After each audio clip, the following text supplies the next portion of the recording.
Hi guys, ഒരു get ready with me ആയാലോ?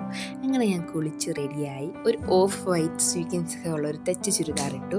അതിനുശേഷം ഞാൻ ഫേസ് മോയ്സ്റ്റ് എന്ന് പറയുന്ന ഡോക്ടർ റെക്കമെൻഡ് ചെയ്ത ഒരു മോയ്സ്ചറൈസർ ഇട്ട് ഒന്ന് സ്കിന്നെ പ്രെപ്പ് ചെയ്തെടുത്തു.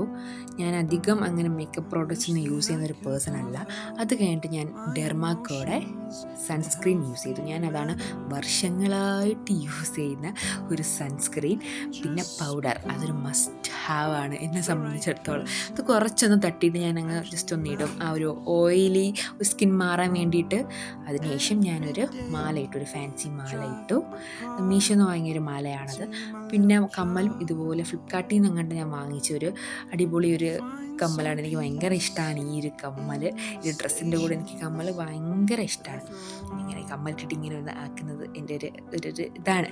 അത് കഴിഞ്ഞിട്ട് ഗോൾഡ് കളറിലുള്ള വളകളിട്ട് പെയർ ചെയ്യാണ്. പിന്നെ ഞാൻ സ്റ്റൈൽ ചെയ്യാൻ ഉദ്ദേശിക്കുന്ന വാച്ച് എന്ന് പറയുന്നത് ഡ്രസ്ബെറിയുടെ ഒരു ഗോൾഡ് കളർ വരുന്നൊരു വാച്ചാണ്. എൻ്റെ ആദ്യത്തെ ഒരു ഗോൾഡ് കളർ വാച്ച്. എനിക്ക് ഭയങ്കര ഇഷ്ടമാണ് ആ വാച്ച്.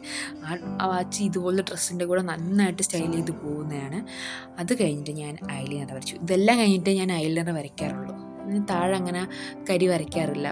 വല്ലപ്പോഴുമൊക്കെ ഞാനങ്ങനെ ഒക്കേഷനിൽ മാത്രമേ ഞാനങ്ങനെ വരയ്ക്കാറുള്ളൂ. പിന്നെ ഞാൻ തലകെട്ടി നോക്കാമെന്ന് വിചാരിച്ചു. എനിക്ക് ഒട്ടും പറ്റാത്തൊരു കാര്യമാണ് ഹെയർ സ്റ്റൈലിംഗ് എന്ന് പറയുന്നത്. പണ്ട് മുതലേ, കുഞ്ഞിലെ മുതലേ ഞാൻ സൈഡ് വകുപ്പാണ് എടുക്കുന്നത്, നടുക്കൊന്നും എടുക്കാറില്ല. അത് ഈ ഒരു സൈഡിൽ നിന്ന് മാത്രമേ സൈഡ് വകുപ്പ് എടുക്കാറുള്ളൂ. ആദ്യം ഒന്ന് ഓപ്പൺ ചെയ്തിടാമെന്ന് വിചാരിച്ചു, പക്ഷേ അതത്ര കൊള്ളത്തില്ല. അതുകൊണ്ട് ഞാനൊരു ചെറിയ ക്ലിപ്പ് എടുത്തിട്ട് പിറകിലോട്ട് കുറച്ച് ഫ്രണ്ടിൽ നിന്ന് എടുത്തിട്ട് ഞാൻ അവിടെ ക്ലിപ്പ് ചെയ്ത് വെക്കുകയാണ് ചെയ്തത്. അപ്പോഴാണ് ഒരു രസം തോന്നിയത്. ആ കമ്മലിൻ്റെ ഒരു എടുപ്പൊക്കെ നമുക്ക് അപ്പോഴാണ് തോന്നിയത്. പിന്നെ ഞാൻ ഷോൾ സ്റ്റൈൽ ചെയ്യാൻ നോക്കി. പിന്നെ അവസാനം ഞാൻ ഇങ്ങനെ സ്റ്റൈൽ ചെയ്യാൻ തന്നെ വിചാരിച്ചു. അങ്ങനെ ഇട്ട് നോക്കിയപ്പോൾ എനിക്ക് നല്ല ഇഷ്ടപ്പെട്ടു. അപ്പോൾ ഇതാണ് എൻ്റെ ഫൈനൽ ലുക്ക്. ഇഷ്ടപ്പെട്ടോ ഗൈസ്? എന്നാൽ കമൻ്റ് ഇടുക. അപ്പോൾ അത്രയേ ഉള്ളൂ ഇന്നത്തെ video. Okay, bye bye, see U.